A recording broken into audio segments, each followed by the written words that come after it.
This is a podcast from the Office for National Statistics, looking at why the ONS has set up a programme to measure national wellbeing. For a transcript, email info@ons.gov.uk. Why the interest in national wellbeing?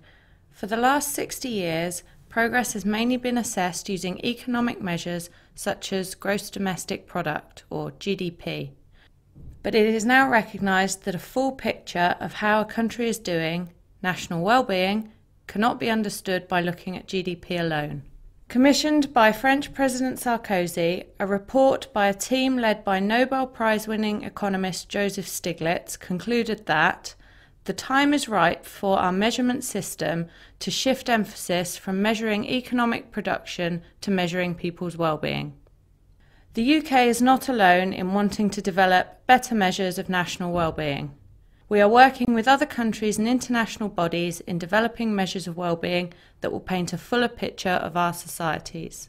One of the motivations for looking at alternative measures of wellbeing is that some evidence suggests an increase in GDP does not automatically lead to an increase in life satisfaction or happiness.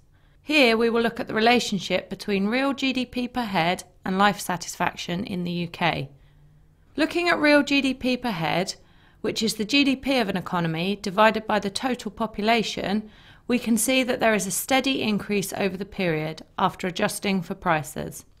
Next, we will add life satisfaction using this axis.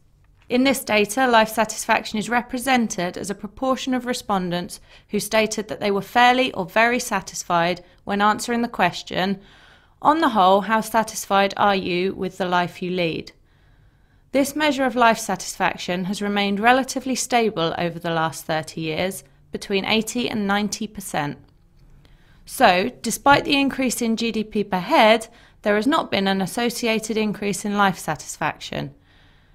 This is what has become known as the Easterlin paradox, which suggests that once a certain level of GDP per head is reached, additional GDP will not appear to increase life satisfaction. So, GDP is the value of all goods and services produced domestically in the UK. Quite simply, if the GDP measure is up on the previous 3 months, the economy is growing. If it is negative, it is contracting. GDP is produced to internationally agreed standards, so provides an idea of relative performance of different countries' economies. However, economists and statisticians have acknowledged that GDP does not capture everything that determines a nation's well-being, and wasn't designed to do so. For example, it does not include measures of the benefits people receive from public services such as education and healthcare. Similarly, GDP does not include the value of goods and services households produce for themselves. For example, when I do my ironing, it is not recorded in GDP. But if I pay someone else to do my ironing for me, it would be recorded.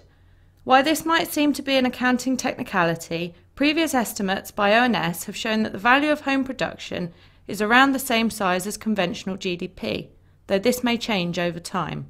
We will now look at some examples of how GDP can misrepresent well-being. Sitting in congestion can lead to increases in GDP through additional fuel costs. However, in general, people do not gain any well-being from sitting in traffic, and congestion is detrimental to the environment. Therefore, although congestion can add to GDP, it does not increase well-being.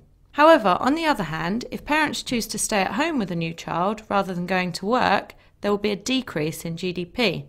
However, this might increase the well-being of those individuals. Also important for well-being is how income is shared out across the population. Here is an example where 2 people are getting just £1,000 per year, 3 are getting £20,000 and 1 is getting £58,000. This would give the same average income as a society where all 6 people are receiving equal amounts.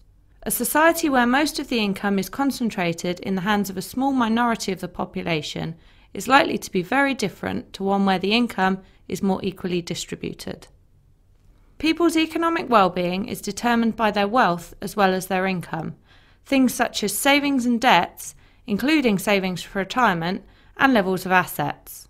In recent years, there has been increasing recognition that financial wealth is not the only indicator of a nation's assets. The knowledge, skills and talents of the population and the environment are also important determinants of a nation's future prosperity. evidence suggests that the value of knowledge, skills and talents of the UK's workers were more than 3 times the combined value of all the buildings, machines and vehicles in the UK in 2010. Even all this economic data doesn't paint a full picture of national wellbeing. There are a host of social indicators that contribute to wellbeing which the ONS would want to include when measuring national wellbeing. It is also necessary to consider more subjective elements as well as the objective, and the ONS has started to collect information on the level of life satisfaction, happiness, anxiety, and how worthwhile people think the things they do are. The work carried out by ONS on the measurement of wellbeing is part of the National Wellbeing Programme. The aim is to produce an accepted and trusted set of national statistics which people turn to first to understand and monitor national wellbeing. This will ensure that the UK wellbeing measures are reliable, impartial and improve our understanding of the UK society.